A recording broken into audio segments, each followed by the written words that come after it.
Hola, ¿qué tal, justiciero? Bienvenido a otro vídeo tutorial del canal de Rui Prieto Asesores. En esta ocasión vamos a seguir la línea interpretativa del impuesto de sociedades. Tengo que avisar ya en mi sitio web que ya está habilitada esta pestaña, donde veremos todos los vídeos. Aquí se irán colocando todos los vídeos de esta sección ordenaditos para que no os perdáis, ¿vale? Aunque también están las listas de YouTube por el que quiera seguirlo ahí, ¿vale? Tenemos que ver que ya en el sistema anterior vimos que era el sistema de fuentes, todas las fuentes que seguían el impuesto de sociedades, que había que aprendérselas, o por lo menos, bueno, no aprendérselas, manejarlas para ser un buen asesor fiscal. Luego vimos el hecho imponible, que era el nacimiento de una deuda tributaria, que es decir, por el mero hecho de tener una capacidad económica, las personas jurídicas tienen que pagar este impuesto. Habían dos diferencias sustanciales, que eran el ánimo sin lucro. Solamente lo tienen que hacer el impuesto de sociedades cuando tienen beneficios, cuando han tenido fluctuaciones, bien sean pérdida o ganancia en el ejercicio, mientras que las sociedades tienen que hacerlo sí o sí, tengan o no tengan actividad.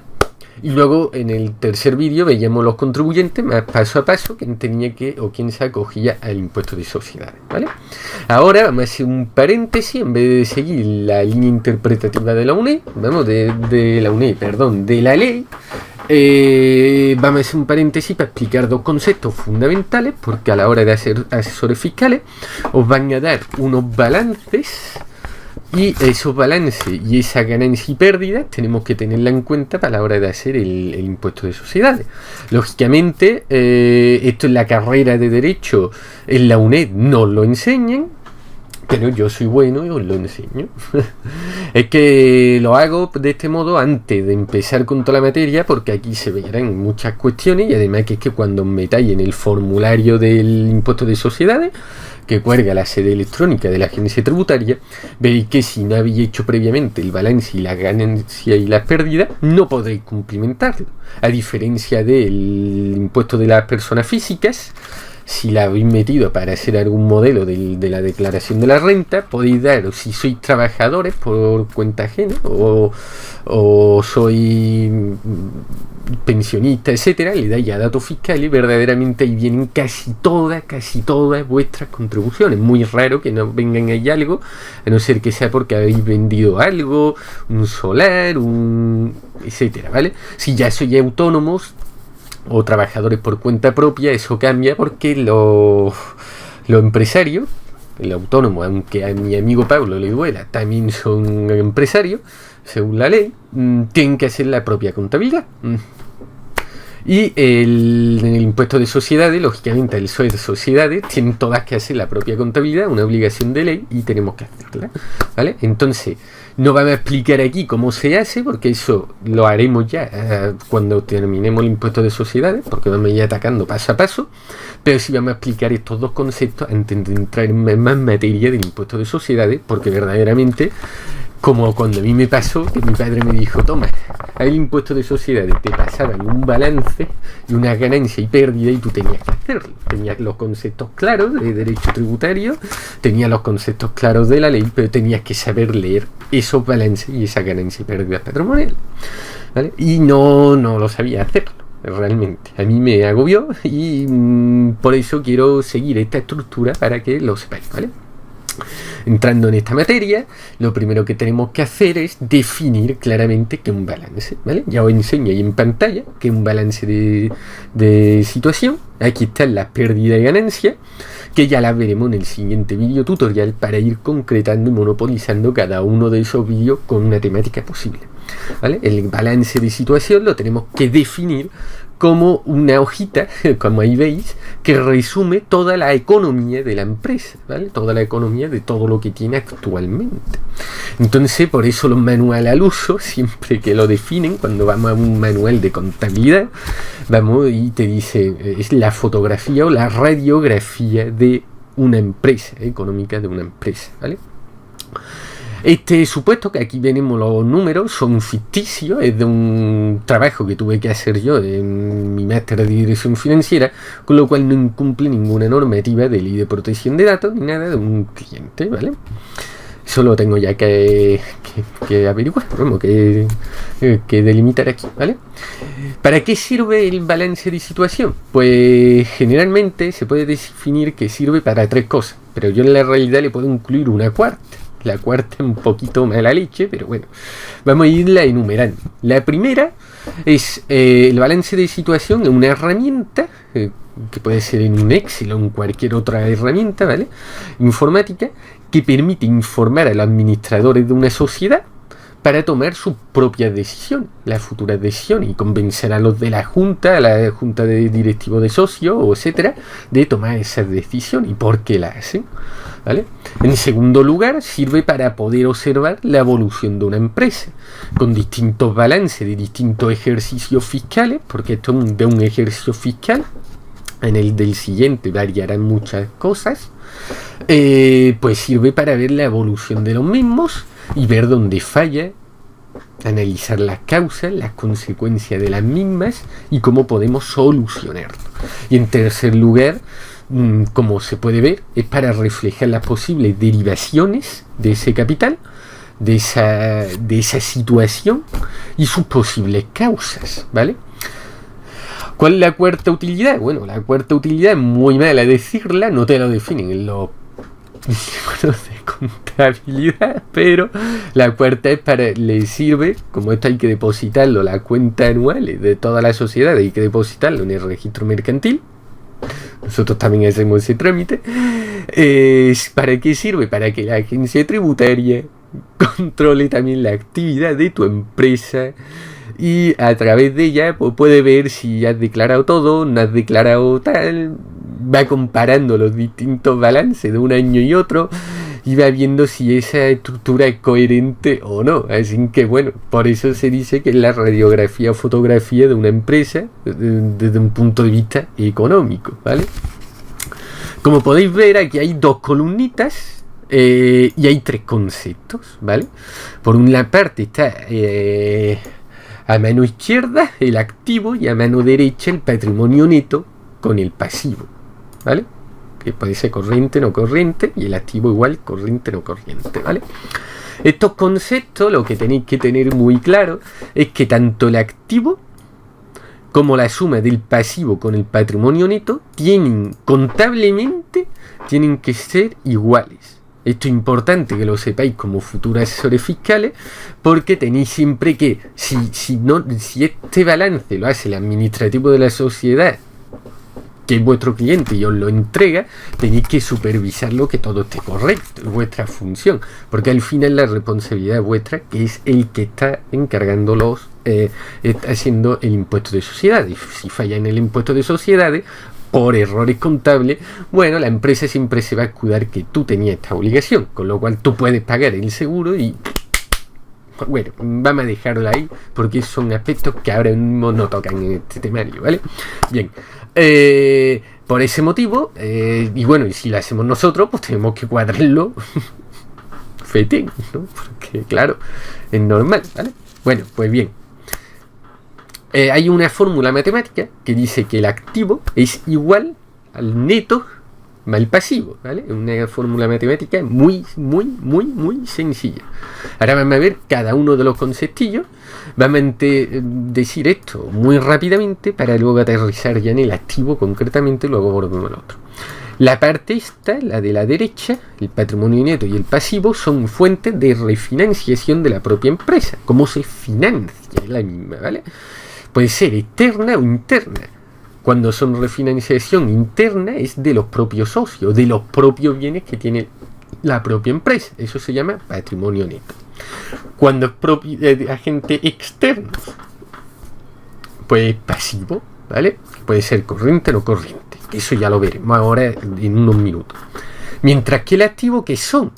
Pues el activo son todo el conjunto de bienes económicos o deberes de cobro de una empresa, es decir, son todos esos conjuntos de bienes y de derechos que tiene una empresa para cobrar y percibir beneficios. Puede o puede que no, luego cobre esos beneficios, pero en principio son bienes y derechos que pueden traducirse en beneficios, ¿vale? Que puede. no tienen por qué siempre, ¿vale? Por eso activo no es sinónimo de ganancias o pasivo de pérdidas, ¿vale? No es un concepto equivalente, ¿vale? Eso ya lo veremos aquí, lo que son las pérdidas y lo que son las ganancias, ¿vale? Son conceptos totalmente diferentes. El activo son el conjunto de derechos y bienes económicos que tiene una empresa que puede materializarse en un beneficio fiscal. En un beneficio, no fiscal, perdón, en un beneficio económico. Mientras que el patrimonio neto y el pasivo son las fuentes de refinanciación, tanto externas como internas, ¿vale? De lo mismo. Bien. Ya aterrizado esto, podemos decir que el activo de una empresa se puede clasificar según la liquidez del mismo. La liquidez, ¿qué significa? La forma de obtener ese dinero líquido, ese dinero para poder manejarlo. Entonces se hace que el pasivo corriente y el pasivo no corriente. El pasivo corriente, ¿cuáles son? Los que tienen mayor liquidez. La mayor liquidez son los bancos y las cajas. Esto es lo mayor líquido, ¿vale? En contabilidad. ¿Por qué? Porque ya tiene el dinero disponible y lo puedes consumir y distribuir, ¿vale? Pero también el líquido, las mercaderías, porque las puedes vender. Mientras que el pasivo no corriente es un patrimonio menos líquido. Menos líquido significa porque lo tiene ahí. Son cosas que tiene. Pero aparte, también hay otra definición.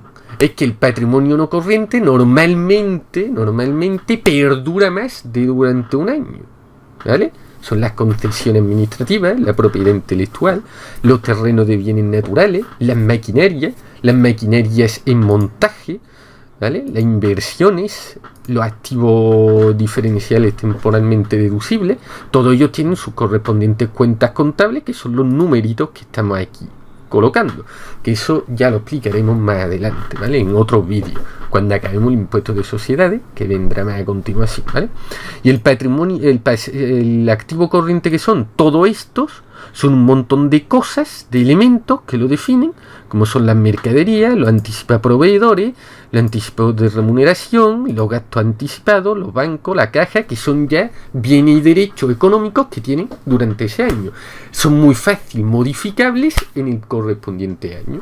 Lógicamente aquí se pueden, en el pasivo no corriente, lógicamente habrá siempre una depreciación determinada. ¿Cuándo? Porque hay que aplicar a muchos de estos conceptos las amortizaciones. La amortización no la voy a explicar porque ya lo hice en este vídeo, no voy a explicar otra vez que una amortización, cuál es, no, porque para eso estamos construyendo esta comunidad de tantos vídeos en YouTube, para el que lo quiera ver, que lo vea aquí, ¿vale? Ahora, pasando ya de largo, ahora ya tenemos que aterrizar al pasivo, ¿vale? El pasivo se puede clasificar, que es lo que está aquí, en pasivo no corriente y pasivo corriente. La gran diferencia entre ambos es que uno es de largo plazo y el otro a corto plazo, ¿vale? Todos los pasivos se pueden clasificar siempre en función de la explotación y de las cuestiones financieras. Por ejemplo, el pasivo exigible a largo plazo, la explotación son superiores a 12 meses, ¿vale?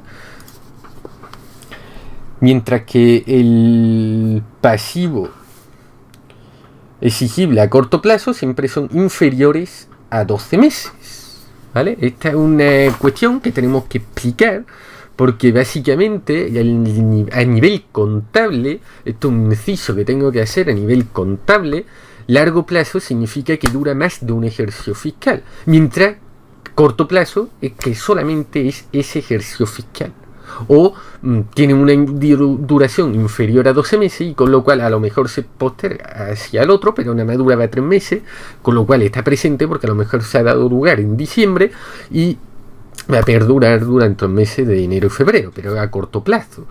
Esto cuando estoy hablando con un consultor financiero, no con un consultor fiscal contable, que están íntimamente relacionados, cuando barajen ya los conceptos de largo o o corto plazo, un préstamo, no quiere decir que sean 12 meses, ¿vale? Los largos son muchísimo más años y los cortos muchísimo menos, ¿vale?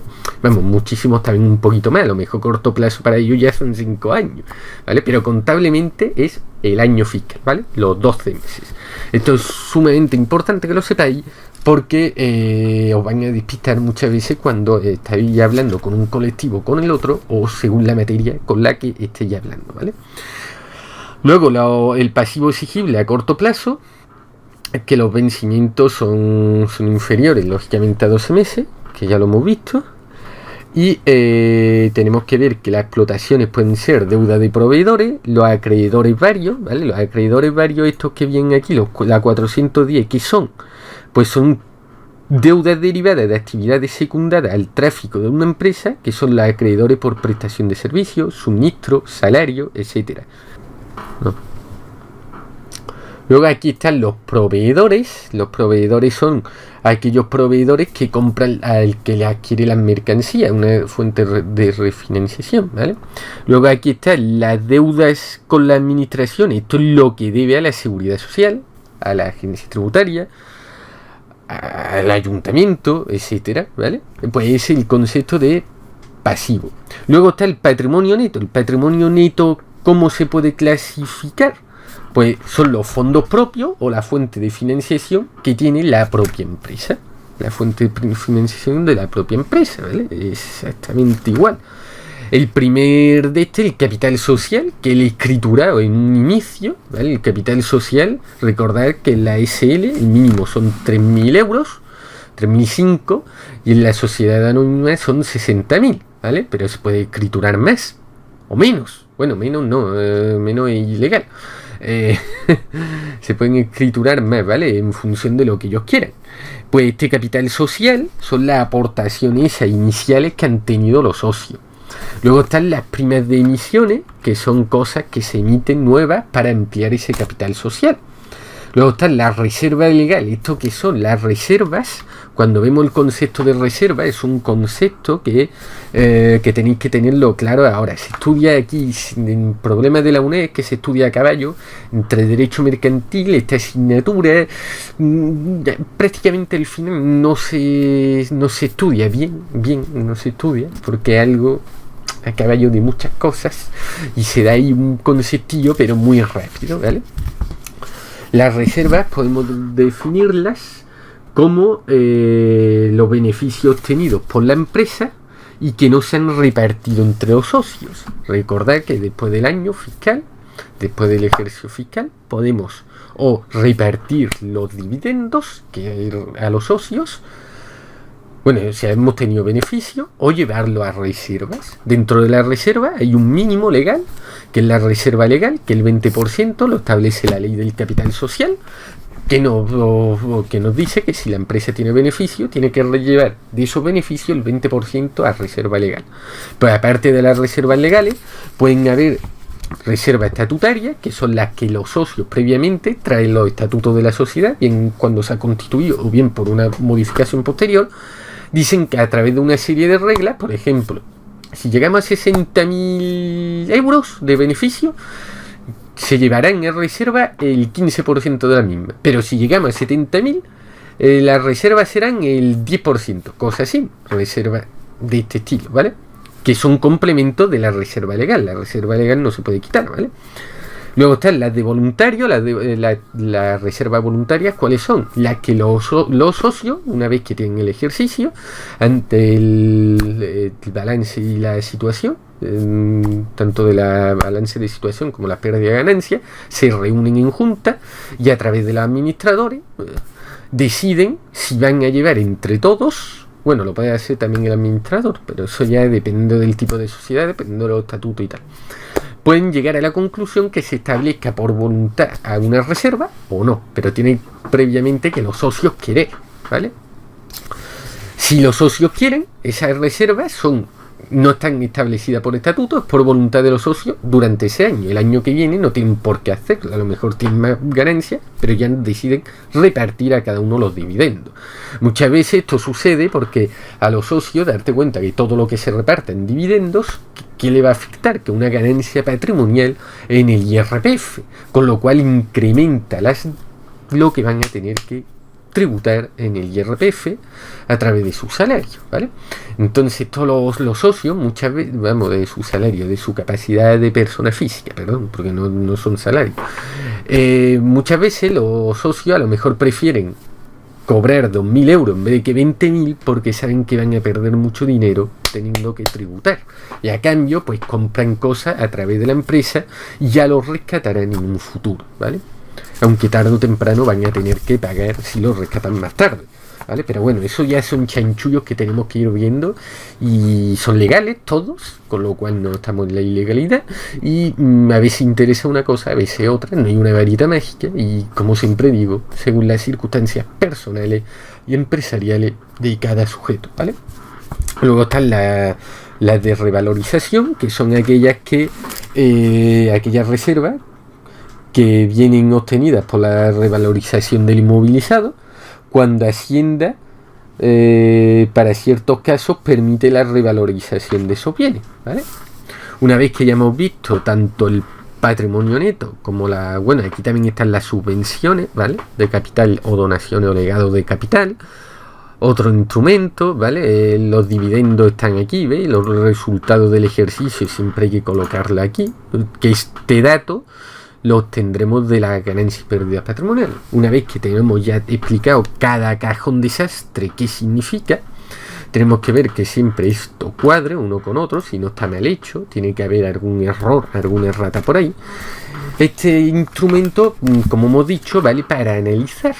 Entonces, como vale para analizar, tenemos que tener en cuenta que después de esta fórmula anterior que hemos puesto del activo con el pasivo y el patrimonio neto es la suma de estas dos cosas, dan el lugar al activo, tenemos que ver que combinándolo con las ganancias y pérdidas patrimoniales, con una cosa y con la otra, también el activo puede ser el reflejo de es igual a pasivo más neto más beneficio, o bien el activo es igual al pasivo más neto menos las pérdidas, ¿vale? O también podemos hacer la siguiente fórmula, que es activo más pérdidas es igual a pasivo más neto, ¿vale? Así que quiero que con esto hayáis tenido una primera toma de contacto con este concepto, y para la semana que viene ya veremos la ganancia y pérdida de los resultados. Pido disculpas porque no he podido hacer este vídeo porque se me ha cacharrado, no por cuestiones sino porque se me ha cacharrado el micro está bien, pero no configuraba bien con la torreta, con lo cual a medio camino había un error y no se grababa bien. Entonces he tenido que solucionar esto tiempo y por eso el vídeo ha llegado una semana más tarde de lo esperado. Bueno, que seáis buenos, que gastéis pocos y que os divertáis mucho este fin de semana. Hasta luego, chavalotes.